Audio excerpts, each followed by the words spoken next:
मित्रों,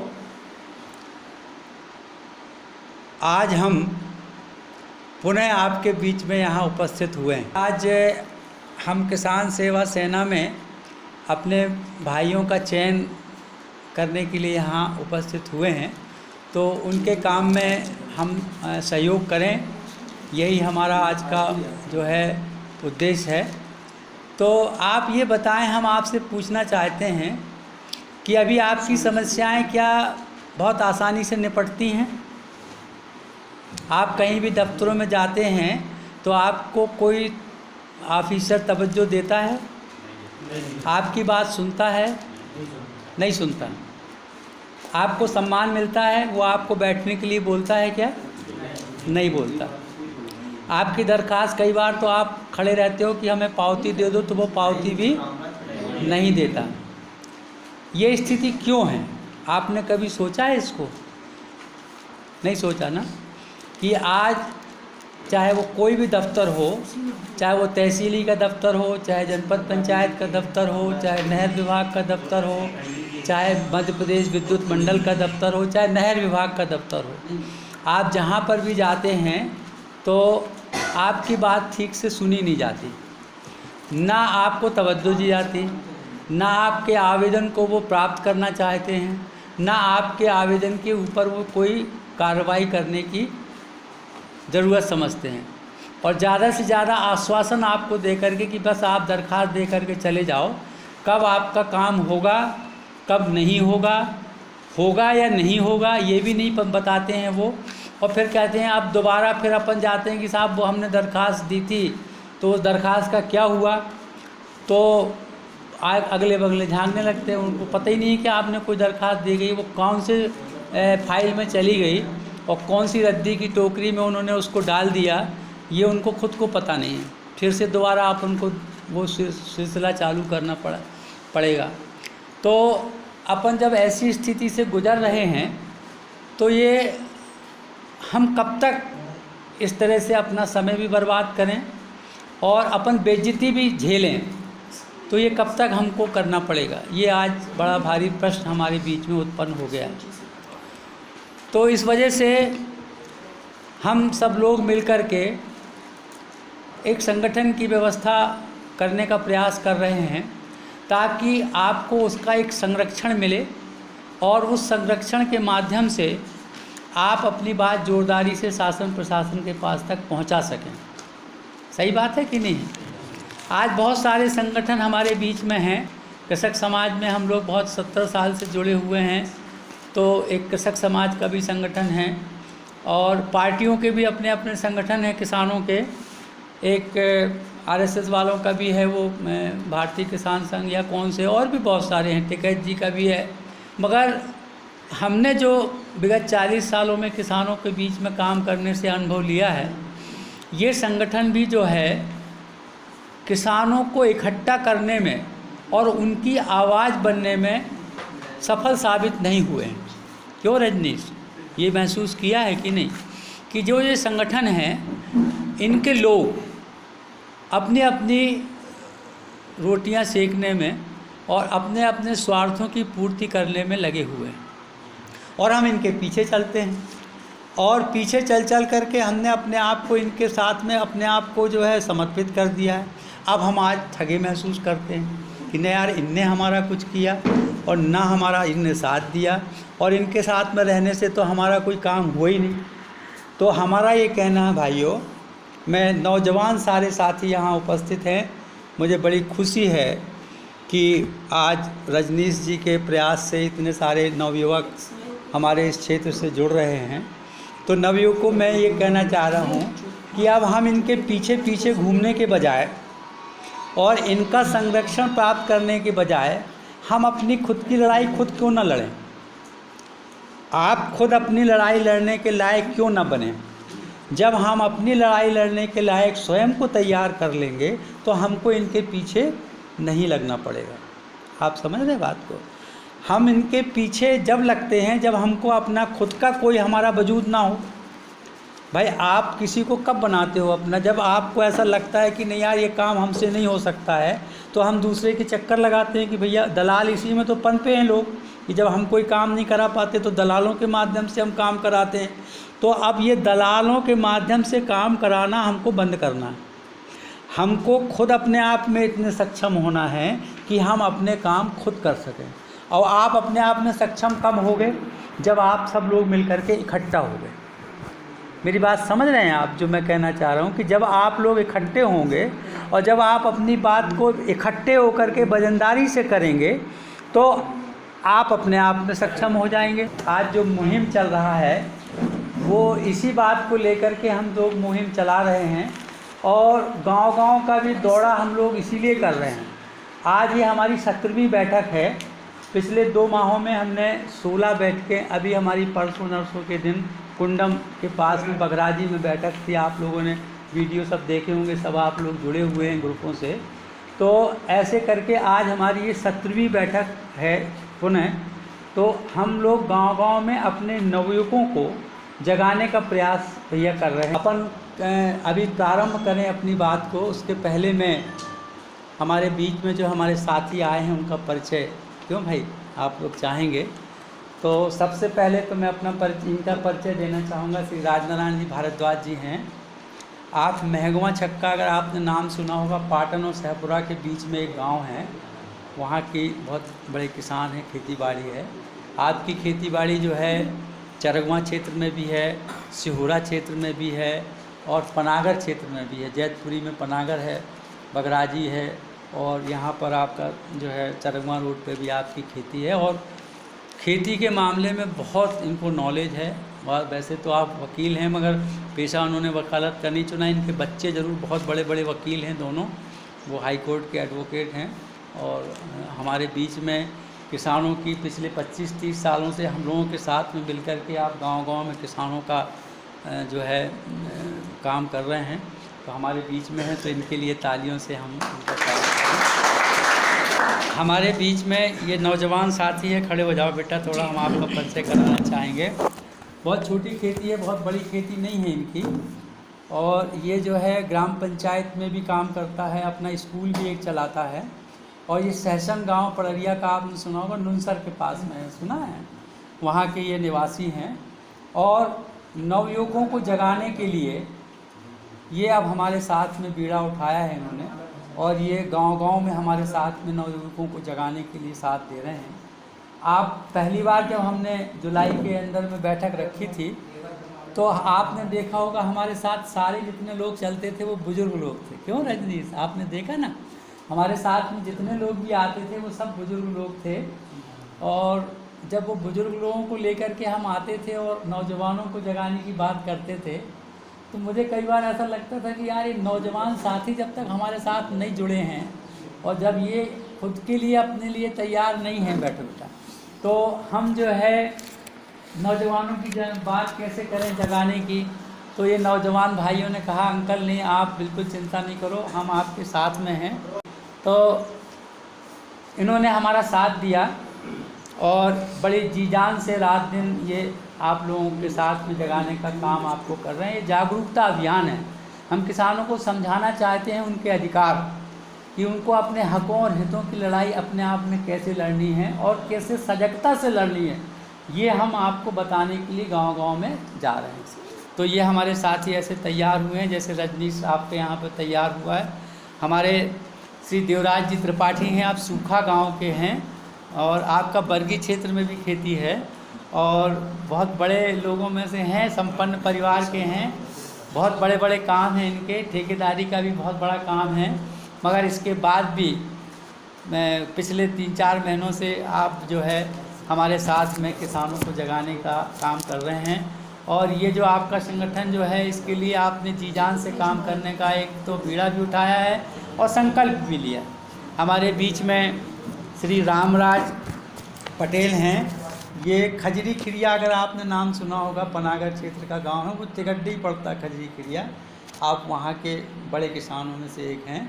और ये नवयुवक भी जो है हमको इतनी शक्ति देता है कि इसको भी हम भुला नहीं सकते। इसका योगदान आपको हम बताएंगे कभी, तो ऐसा लगेगा कि जब हम निराश हो गए थे कि यार जब इसमें नवयुवकों का काम कर रहे हैं और नवयुवक ही हमारे साथ में नहीं चल रहे हैं, नहीं जोड़ रहे हैं, और हमने इस काम को 2-3 महीने के लिए बंद कर दिया था। क्यों रजनीश, तुम लोग कहते थे अंकल हमारे जो फार्म में क्या हुआ, तो हमको लगता था कि यार अब हम इन फार्मों को करेंगे। हमने इकट्ठे तो कर लिए हैं।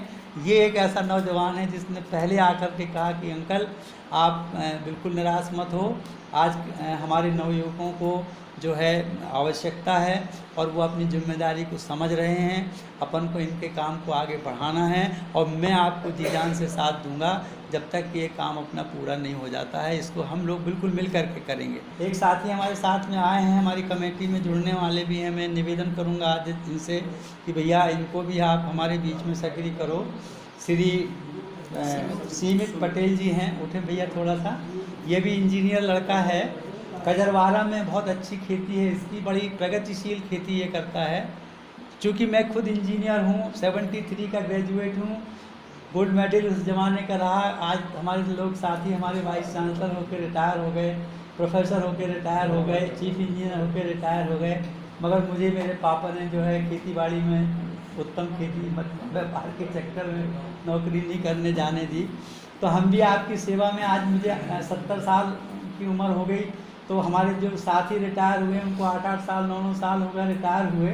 अब उनकी जब हम हालत देखते हैं तो मुझे ऐसा लगता है कि नहीं, मेरे पापा ने ठीक निर्णय लिया था कि मुझे नौकरी करने नहीं जाने दी, नहीं तो मैं अभी 68 साल में उनके जैसा हो जाता कि बाजू का लोग कोई उनको पहचानता नहीं। और उनकी हालत देखो, कोई की डायबिटीज हो रही है, कोई कुछ हो रहा है, कोई को, तो मैं उनसे बहुत बेटर अपने आप को मानता हूँ। आज मैं अपने पापा को बोलता हूँ कि आपने अच्छा हुआ मुझे नौकरी नहीं करने दी।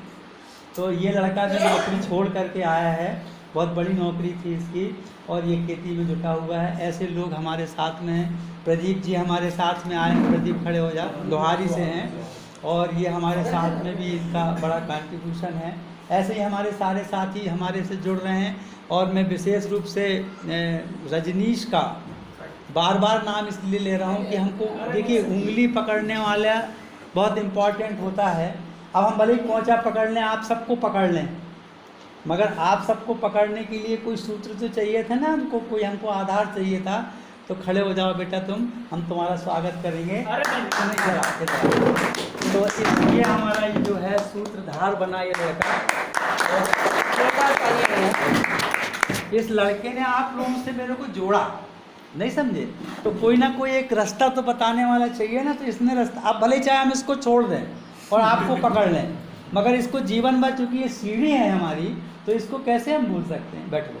तो हमारे आज जो लोग हमारे बीच में आए हुए हैं, कल परसों हमारी सभा की हमने उसके वीडियो 2000 किसान आपके जो है ग्रुप में जुड़े हुए हैं। आपको पता है ना, सब लोगों को, आप सारे लोग ग्रुप में जुड़े हैं। जबलपुर ज़िले के करीब करीब हर तहसील से 200, 300 लोग इसमें जुड़े हुए हैं। करीब 2000 लोग जुड़ गए हैं 10 ग्रुपों के माध्यम से आपस में इंटरकनेक्ट करके। तो जहाँ जहाँ भी जो भी गतिविधियाँ होती हैं, तो वो हमारे पूरे ज़िले में आप लोगों को उसके माध्यम से मिल जाती हैं। तो बड़ा उत्साह है पूरे ज़िले में। हम 50 जगह हुए। मझौली में हमने बहुत बड़ा कार्यक्रम किया, पाटन क्षेत्र में हमने कार्यक्रम किया, सैपुरा क्षेत्र में किया, पनागर में किया, जबलपुर में किया, कुंडम में किया, और अब हम बरगी क्षेत्र में आपके बीच में आए हैं। तो जहाँ जहाँ भी गए हैं बेटा, आपको हम बता दें, बड़ा उत्साह है। और इन युवकों को अभी तक के जो है किसी ने सहारा देने के लिए ऐसा कोई बीड़ा नहीं उठाया। अगर ये बीड़ा पहले से उठा लिया होता तो इनको एक रास्ता मिल गया होता।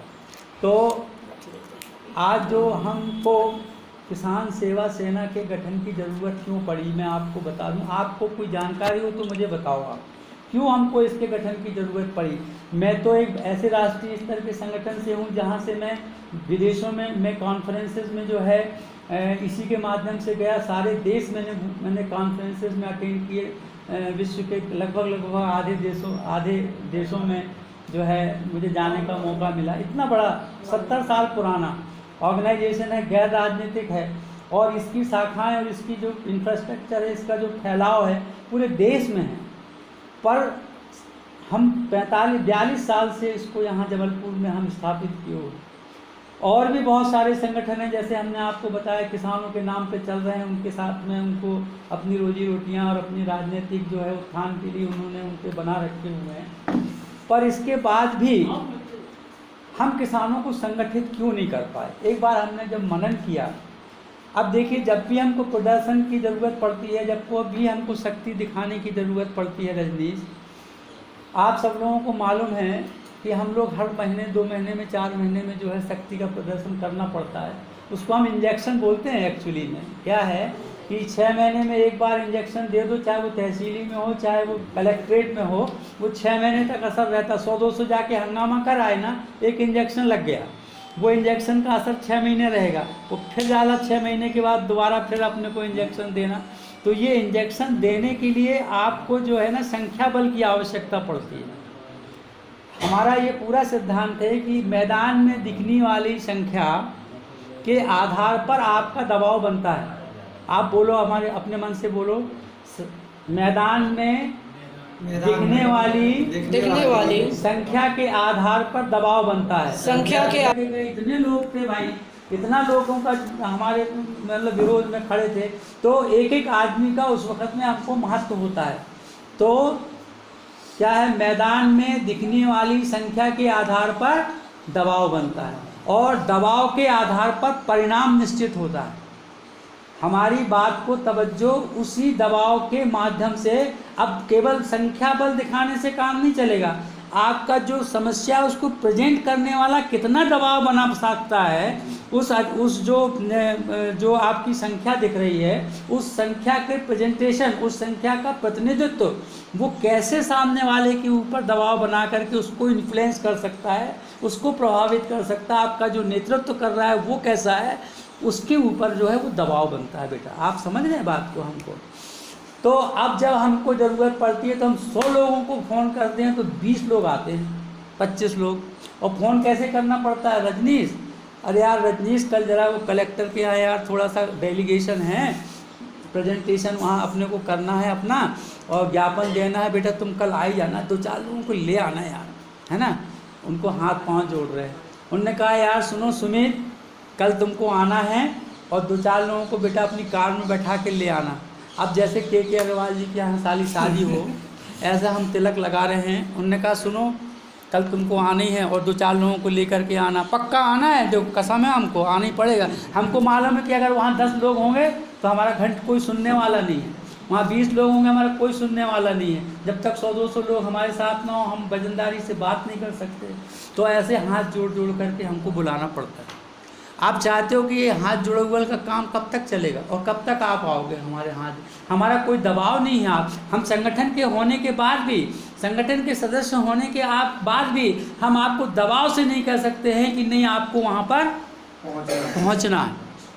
अब हमने ये तय किया भैया, कलेक्ट्रेट में कम से कम नहीं तो 500 आदमी था उस दिन जब मैडम से झगड़ा हुआ। सब लोगों को मालूम है, आप लोगों में से बहुत से लोग आए होंगे, नहीं आए होंगे, मेरा ख्याल है बरगी क्षेत्र के बहुत कम लोग आते थे उस ज़माने में, अब तो आने लगे हैं।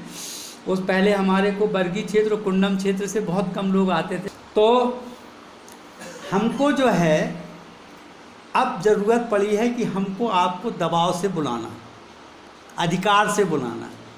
तो वो अधिकार हमको कैसे मिलेगा? क्यों रजनीश बताओ? संगठन से। हम संगठन तो हैं यार हमारे पास, उन संगठनों से साला दबाव नहीं बन रहा है यार। हमको मुसीबत इस बात की है।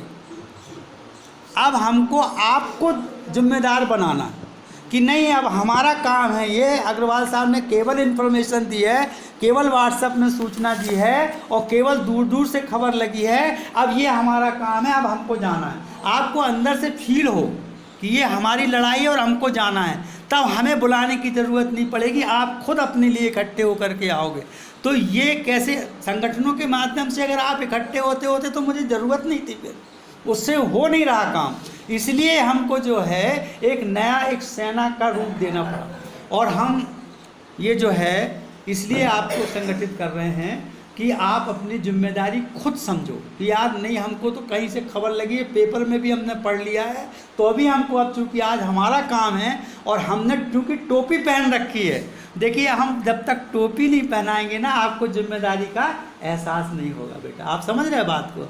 हम टोपी पहनाने के बाद में आपको जिम्मेदारी का एहसास दिलाएंगे, और जब आप टोपी पहन लोगे तो टोपी का बड़ा महत्व है भाई साहब, कि यार किसी की टोपी पहने तो उसका तो कर्जा हमारे ऊपर हो ही गया, हमको तो निभाना ही अपना दायित्व।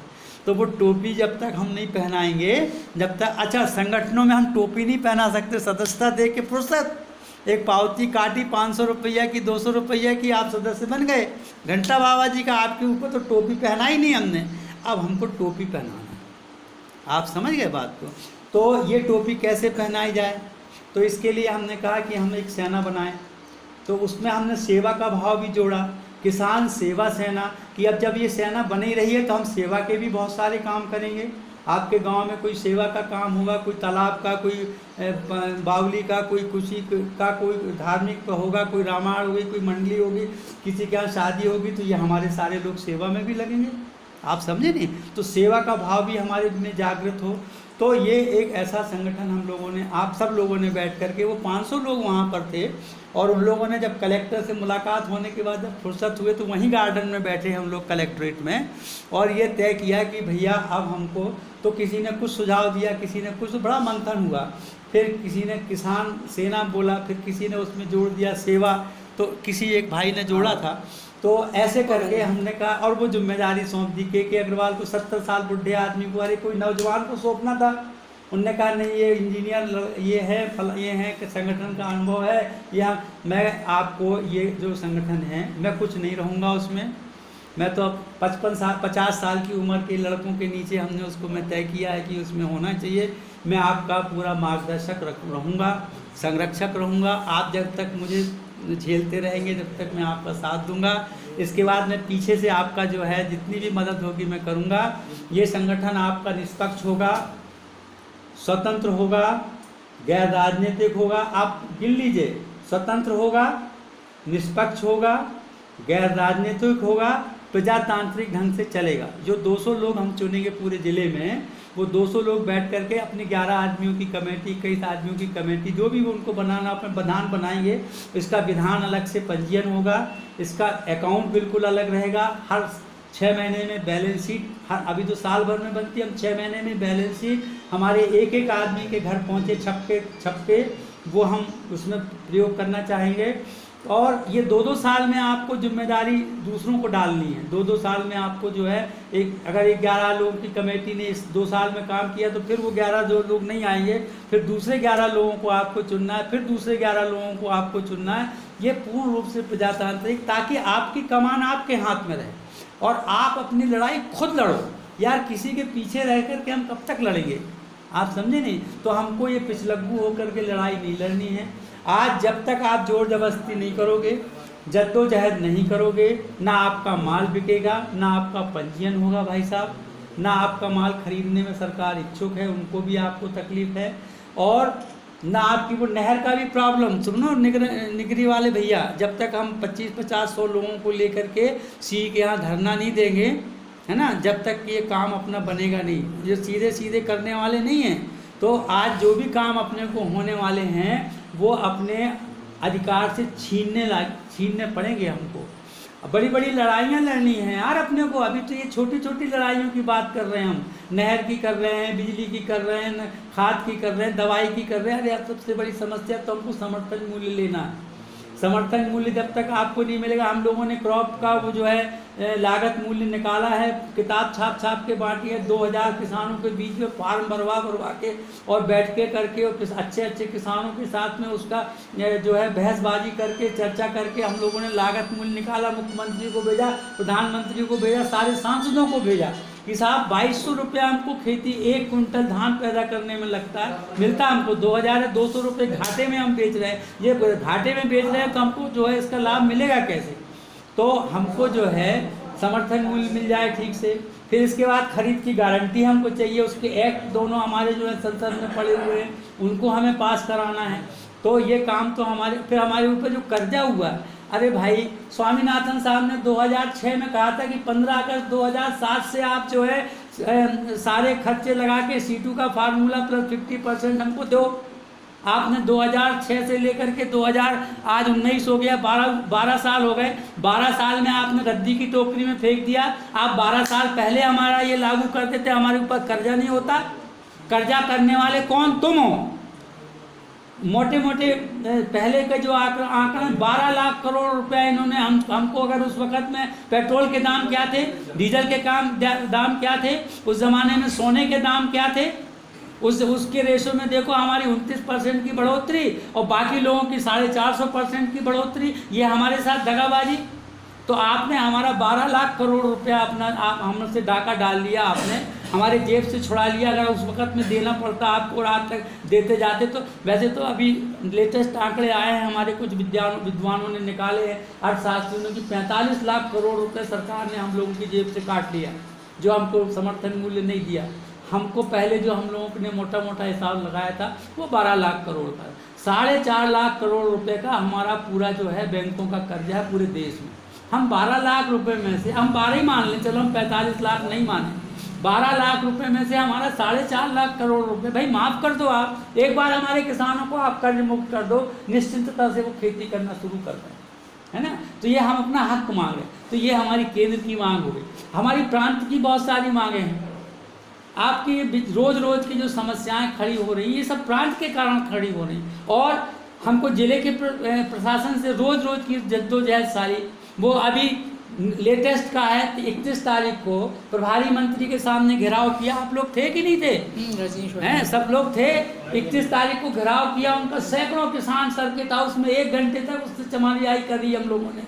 और उसने कहा, ए मिस्टर दुबे, चीफ इंजीनियर था वो, बुलाओ उसको, कल से इनको 6 घंटे सुबह, 4 घंटे साहब। अब तो आपके यहाँ तो दिन भर मिलती लाइट, आपकी समस्या नहीं है, हमारे क्षेत्रों में बड़ी समस्या है। आपका तो गांव जो है वो 24 घंटे वाला है, आपको उसका दुख नहीं होगा, महसूस नहीं होगा उसका दुख। हम लोगों को पता है कि रात को 6 घंटे, दिन को 4 घंटे, यानी तकलीफ देखो। आप ऑर्डर कर रहे हो और आज तक 22 दिन हो गए। चीफ इंजीनियर को हमने बात किया तो वो कहता लिखित में नहीं दिया, वर्बल में हमको बोल दिया, रिकॉर्डेड है, वीडियो बना है, सब कुछ तुम्हारे सामने। इसके बाद भी तुम कह रहे हो कि वो हमको लिखित में नहीं मिला। हमने मंत्री जी से टेलीफोन पे दोबारा बात की अभी परसों, उन्होंने कहा था हम 3 दिन के अंदर जो है भुगतान बोनस का करने वाले हैं। क्यों बोला था? 3 सितंबर बोला, आज तक हमारे बोनस नहीं मिला। उन्होंने हमको ये कहा था कि सारे जितने पेमेंट है धान के, फलाने के, ठिकाने के, वो पूरा बोल के गए, रिकॉर्ड है उनका, पूरी मीडिया सामने थी, और आज तक ना भुगतान हुआ, कोई काम नहीं हो रहा है। तुम झूठ झाट बोल करके यार चले जा रहे हो। हमको हल्का समझ लिया है। अब हम बिजली विभाग का घेराव करेंगे, हजारों आदमियों को लेकर के जाने वाले हैं हम लोग। चीफ इंजीनियर कहाँ गए? राजनारायण जी ने हमको आदेश किया है कि भैया हमको अब बिल्कुल जो है एमपीवी का हम अधिकार लेकर के रहेंगे। हम जब तक बैठे रहेंगे धरने पे, जब तक आप हमारी पूरी मांगे नहीं मांगोगे। तो अभी तो हमको हर जगह, अच्छा ये जो किसान, इससे जो आपको फ़ायदा होने वाला है रजनीश, वो ये होने वाला है कि हम जो 150 लोगों को चुनेंगे, हम बहुत सोच समझ के चुन रहे हैं भैया। हमको हजारों लोगों ने एप्लीकेशन दी है। क्यों भाई? 200-500 एप्लीकेशनें आ गई हैं। हम उनमें से 150 लोगों का चुनाव इसलिए कर रहे हैं कि हम 150 ही लोगों में अपना काम निकाल लेंगे यार भैया। क्यों? आपका शुभ नाम क्या है? सूरज भैया, आप ये बताओ, अपन 150 में सफिशिएंट नहीं है क्या? जब उस दिन अपन घेराव किए थे, मुश्किल से 100-150 लोग थे, पूरा साला हाल भर गया था वहाँ। हमको अगर 150-200 लोग होंगे तो हम कलेक्ट्रेट का घेराव कर सकते हैं। तो हमको ज़्यादा लोगों को तकलीफ नहीं देना है। जो यंग भाई हमको सहयोग देने को तैयार हैं, हम उनका चुनाव करें। जो हमको आधी रात को ज़रूरत पड़ जाए तो वो आने को कतराएं ना। आपके घर में बहुत इमरजेंसी हो तो बात अलग है, वो भी सूचना दे कि आप ना आओ, वो एक अलग बात होती है। तो अब जो है हमको केवल 150 लोग चाहिए, समझे कि नहीं? 150 लोगों को छांटने में हम लोगों को पसीना आ रहा। हम लोग 2 छन्ने लगा चुके, पहले हम छन्ना लगा के जा चुके हैं रजनीश। हम पहले यहाँ का सिलेक्शन करके जा चुके हैं। इन भाइयों ने कहा कि अग्रवाल साहब, अंकल जी, आपने तो देख लिया, हमको हमें संतोष नहीं है। हम जब उन लड़कों को जब तक देख नहीं लेंगे, हम उनको फाइनल आईडी कार्ड नहीं देंगे, ना अपॉइंटमेंट लेटर देंगे, ना टोपी पहनाएंगे, ना हम बैच देंगे, ना हम गमछा देंगे, ना कुछ करेंगे। हम पहले उन लड़कों को देखना चाहेंगे कि वो हमारे को जी जान से साथ देने को। और लाइन लगी है भैया, हमको 500 लोगों में से केवल 150-200 लोगों को छांटना है। हम किसको छांटे, है ना? और फॉर्म अभी आते ही जा रहे लोग आते ही जा रहे। हमने कहा भाई हमको इतने लोगों को संभालना, इनका प्रशिक्षण करना पड़ेगा। आप लोगों को ट्रेंड करेंगे, हम ऐसे ही नहीं छोड़ देने वाले। हम आपका प्रशिक्षण रखेंगे और इसके बाद में आपका जो है शपथ ग्रहण समारोह होगा। हम आपको शपथ दिलाएंगे। तो अब ये अच्छा, फिर हमारी एक जिम्मेदारी और बढ़ जाती है। जो सैनिक हमारे, जो हमारे सदस्य बनेंगे, जो सदस्यता इसमें हमारी ग्रहण करेंगे, उनकी आर्थिक उन्नति सबसे पहले कैसे हो, वो अपनी बैलेंस शीट हर महीने, हर साल 25% बढ़ाएं, तब तो हमें खुशी होगी। सबसे पहले बीज आपको मिलना चाहिए, अच्छे से अच्छा बीज हमारे पास में आएगा तो जो हमारे सदस्य होंगे सबसे पहले उनको हमको देना है। हमारे पास में कोई टेक्नोलॉजी आएगी, कोई अच्छी चीज़ कोई बता के जाएगा तो सबसे पहले हमें आपको बताना है। हमको कोई अगर देश विदेश में फार्म घुमाने की ज़रूरत पड़े, आपको ले जा करके ट्रेनिंग दिलाने की ज़रूरत पड़े, तो हमको वो करवाना है। अगर आप कोई धंधे में इच्छुक हों, कोई लोन लेना चाहते हों, आपको कहीं अड़ंगा आ रहा है और कोई तकलीफ हो रही है, तो सबसे पहले लोन आपको मिले, सबसे पहले धंधा आपका स्थापित हो। आप जब जो है अपना धंधा अच्छा करेंगे, आप तरक्की करेंगे, तो आप दूसरों को भी तरक्की कराएंगे। तो आप लोगों को जो ट्रेनिंग दी जाएगी वो इसी बात की दी जाएगी कि आप गांव-गांव में किसानों को संगठित करने के लिए कैसे प्रयास करना चाहिए, क्या करना चाहिए, और आपकी तकलीफ़ें क्या हैं वो हमको कैसे पता लगे, आपकी समस्याओं की जानकारी हम तक कैसे पहुँचे, आप उनके बीच में और हमारे बीच में कड़ी के रूप में और एक माध्यम के रूप में। सबको आने की ज़रूरत नहीं। अगर बिजली ख़राब है या बिजली की तकलीफ़ है तो आपको 2 आदमी आ जाएंगे या 2 आदमी हमें फ़ोन कर देंगे, तो हम बिजली विभाग में जा कर के, तो आपके सैकड़ों लोगों का फ़ायदा होगा। तो वो आप उसकी बीच की कड़ी बनेंगे। तो इसमें भैया आपके हमको योगदान की आवश्यकता है, आपके दान की आवश्यकता है। देखिए, हम हमेशा ये कहते हैं, पिछली सभा में हमने कहा था कि कुछ ना कुछ दान देने की अपनी जो है वो पुराणों में भी है, भागवत में भी है, रामायण में भी है, सब जगह आपने देखा होगा कि हमको कुछ ना कुछ दान देना चाहिए।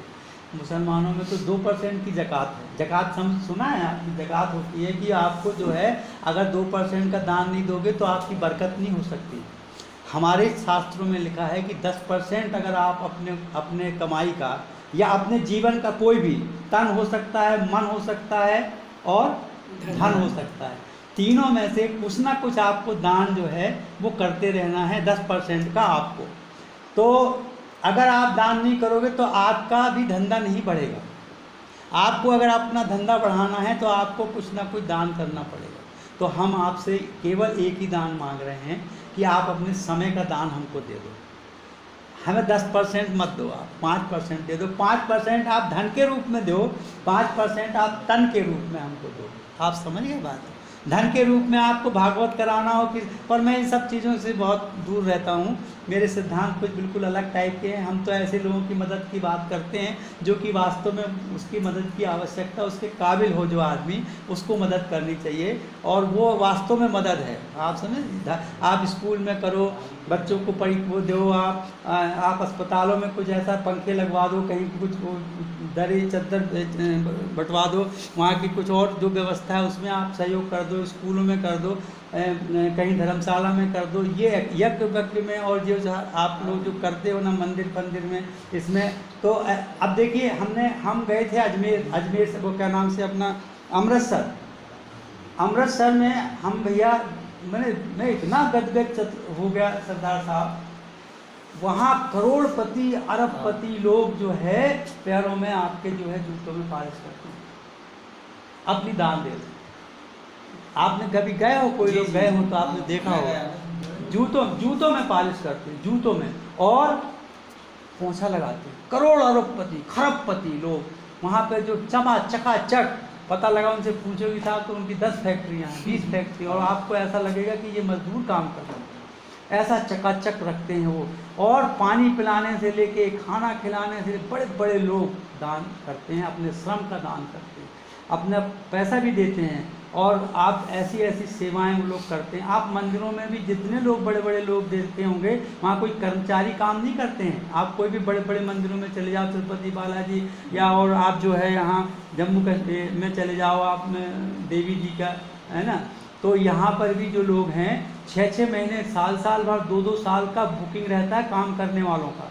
वो सेवा फ्री करते हैं। अगर हमको काम करना है वहाँ 1-2 दिन, 4 दिन अपनी सेवा देना है, तो 1 साल पहले हमें बुकिंग करानी पड़ेगी, तब आपका नंबर आएगा। उस डेट को आपको पहुँच करके उन्होंने कहा गेट पे खड़े हो जाओ, लाइन लगवाओ, आपका यही काम दे दिया उन्होंने। उन्होंने कहा आपको लाइन लगवाना। एक बार उन्होंने कहा कि सुनिए आपको इन सबको जो है ना वहाँ वो सब काम बांट देते, जितने मंदिरों में काम होते हैं वो सब काम बांट देते हैं, वो एक पैसा खर्च नहीं होता, वो सारे लोग अपने लोग करते हैं। तो मैं आपसे इतना ही कहना चाह रहा हूँ मेरे प्रभु, मेरे आदरणीय, मेरे सारे कुछ जो कुछ भी नौजवान साथी आज सब कुछ हैं, कि आप अपने समय का 10% हमें दान दे दो। 10% कितना होता है? 365 दिन हुए, 365 का 10% कितना हुआ? 36 दिन हुआ। 36 दिन यानी महीने में कितने दिन हुए? 12 तिया 36, 3 दिन हुए। महीने में 3 दिन हमें नहीं चाहिए आपके, महीने में 2 दिन आप दे दो, 15 दिन में 1 दिन दे दो, चलो महीने में 1 दिन दे दो, आप 2% की ज़कात दो, हमें पूरा नहीं चाहिए आप 10% की आप महीने में 1 दिन आप हमको दे सकते कि 1 दिन का मतलब 8 घंटे होता है भाई साहब। अगर आपने 1 घंटे उसमें 4 घंटे में से 2 घंटे 8 घंटे में से 2 घंटे पूरे कर दिए तो वो आपको महीने में कहीं ना कहीं कंपनसेट करना पड़ेगा। तो 8 घंटे आप महीने में दे सकते कि नहीं दे सकते यार? अपने लिए, खुद के लिए, हमको दूसरे के लिए नहीं चाहिए, मेरे लिए नहीं चाहिए, इनके लिए नहीं चाहिए, आपको अपने लिए चाहिए। आप दे सकते हैं, जितने लोग दे सकते हैं हाथ उठाएं भाई, पक्का सब लोग दे सकते हैं, बहुत बढ़िया। तो हमारा यही कहना है, आप किसी पे भरोसा करो। अभी तक के हमको लोगों पे भरोसा नहीं था, हमने किसी पे भरोसा नहीं किया। एक बार आप भरोसा करके देखो, आप अपने लिए भरोसा करो, आप अपनी कमान खुद संभालो, अपने ऊपर भरोसा करना सीखो यार, दूसरों पे छोड़ दो। आप खुद अपने आप में भरोसा करो। जब आपका भरोसा अपने आप में हो जाएगा तो आपको लगेगा कि नहीं यार, जब हमारे ऊपर अपना भरोसा है तो फिर हम दूसरे की लिए ज़रूरत क्या है? क्या के अग्रवाल कब तक 2 साल में हम आपके पीछे रहेंगे, 3 साल और कितना रहेंगे भाई? आपको अपनी खुद की जो है देख रेख करनी है, आपको खुद के अपने लिए जगाना है। तो ये लोगों का काम हम बाद में ये देने वाले हैं बेटा, कि जो ये 10 लोगों का चुनाव हम लोग कर रहे हैं, हो सकता है 2-4 लोग और आ जाएं, तो इन लोगों को जो है हम गांव-गांव भेजेंगे। हम जब 2 महीने में 1 दिन लेंगे आपका, तो क्या काम कराएंगे आपसे?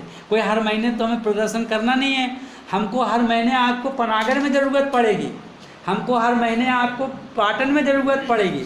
1 महीने में पाटन में पड़ेगी, 1 महीने में हमको कुंडम में पड़ेगी, 1 महीने में हमें सिहोरा में पड़ेगी, 1 महीने में हमें सहपुरा में चढ़ पड़ेगी, 1 महीने में हमें बरगी में पड़ेगी। आप समझे नहीं? तो साल में 6 अपनी जगह हैं, तो 6 जगह हमें अपनी इंजेक्शन की ताकत दिखानी है। वहाँ के तहसीलदार को, वहाँ के लोगों को ये पता लग जाए कि हमारे किसान अब इकट्ठा हो गए हैं, हम भ्रष्टाचार करेंगे तो हमारी खबर पहुँच जाएगी, साले हमको बहुत परेशानी हो जाएगी। हम बड़े बड़े बोर्ड लगाएंगे, साले कीड़े पड़ के मरोगे तुम लोग, जो हमारे से भ्रष्टाचार करोगे, हमको सताओगे, तुम्हारा घर परिवार ख़त्म हो जाएगा। हम ऐसे बड़े बड़े बैनर लगवाएं, अच्छी अच्छी भाषा उसमें लिखवाएंगे। अभी हम ज़रा गंदी भाषा का उपयोग कर रहे हैं कि साले कीड़े पड़ के मरोगे और तुमको आखिरी में कोई पानी पिलाने वाला नहीं रहेगा। आप समझे कि नहीं? अगर तो हमारे किसानों को सताओगे तो ऐसा हम लोग क्रांतिकारी कुछ कदम उठाएंगे। कुछ ऐसा नहीं उठाएंगे कि बहुत बड़ा, पहले तो हम लोग जेल गए, 8 केस मेरे अधिकारियों को पीटा है, उनको बंद किया है, ताला लगाया है। अभी भी 2 केस चल रहे हैं, 8 के 25-40 सालों में हमारे ऊपर 8-10 केस चले भैया। अभी भी 2 केस हैं, हम खूब जेल गए हैं, आप चिंता नहीं करो। हमारे आपको हम जेल नहीं भेजेंगे, आपको जाएंगे हैं। और ना वैसा एग्रेसिव काम करना, हम लोगों ने तो चक्का जाम किए हैं, बहुत संघर्ष किया है उस ज़माने में, पर अब वैसी स्थिति नहीं है। समझदार लोग हैं और आप सब लोग समझते हैं, अधिकारी भी समझदार हो गए हैं। अब हमारी बात को इतनी जल्दी उनको नहीं पड़ेगी कि वो हमको जो है निगलेक्ट कर दें। इतनी जल्दी निगलेक्ट क्यों? सीमित इतनी जल्दी निगलेक्ट नहीं कर पाएंगे वो। तो सूरज, हम गलत तो नहीं कह रहे हैं? तो अब हमको जो है आज यही बात का फैसला करना है कि हम ये लोगों को जो हम काम देंगे ना, एक तो काम हमने ये बता दिया कि आपको 1-1 दिन आना है। ऐसा पैसा भी लत्यार का पैसा नहीं चाहिए, हमको सम्मान के साथ में पैसा चाहिए। आज कर्मचारियों का सम्मान देख लो, आज व्यापारियों का सम्मान देख लो, आज उद्योगपतियों का सम्मान देख लो, हमारा सम्मान देख लो। हमारे यहाँ कोई लड़की नहीं देना चाहता। क्यों नहीं देना चाहता? इसलिए कि हम सम्मान से खेती नहीं कर रहे। तो वो हमको वापस लाना बेटा। तो आप सब लोगों का हमको हाथ जोड़ के प्रार्थना है, आप एक बार नारे लगा के मेरी बात को करो। जय जवान जय किसान, जय जवान जय किसान, जय जवान जय किसान, जय जय नौजवान, जय जय नौजवान, जय जय नौजवान, जय जय नौजवान, जय जय नौजवान, जय जय ये नौजवान। हमारा जितेंद्र बोलेगा। मैं जितेंद्र कुमार देशी 2 लाइन से मैं अपनी बात को शुरू करना चाहूँगा। खुदी को कर बुलंद इतना कि खुदी को कर बुलंद इतना कि खुदा भी बंदे से कहे बोल तेरी रजा क्या है। वाह यार वाह। तो साथियों, अभी हमने हमारे आदरणीय दादाजी की बात सुनी। हम सब ये जानते हैं कि हमारा हक क्या है, लेकिन ये हक कब मिलेगा? जब हम अपने आप को बुलंद करेंगे, एक करेंगे, संगठित करेंगे, मजबूत करेंगे। इसी कड़ी को आगे बढ़ाने के लिए जो हम सभी ने, आप सभी ने जो निर्णय लिया कि हम एक किसान सेवा सेना का गठन करेंगे, उसकी प्रक्रिया चल रही है। सारी बातें आपको दादाजी ने बता दी हैं, समझा दी हैं। हम ये युवा नौजवानों का ये दायित्व बनता है कि हम अपने बुज़ुर्गों के सपनों को साकार करें, उनकी बात को आगे बढ़ाएं, और किसान जो आज यहाँ से वहाँ से हर जगह से धुतकारा जाता है, उसको वो सम्मान दिलाएं। हमें बहुत ही रणनीतिक तरीके से आगे बढ़ना होगा, बहुत ही टैक्टफुली हमें काम करना होगा। आप देखिए, कर्मचारियों को, अधिकारियों को उनके काम का वेतन मिलता है 50,000, 60,000, 70,000, 1 लाख, 2 लाख, कोई सीमा नहीं है।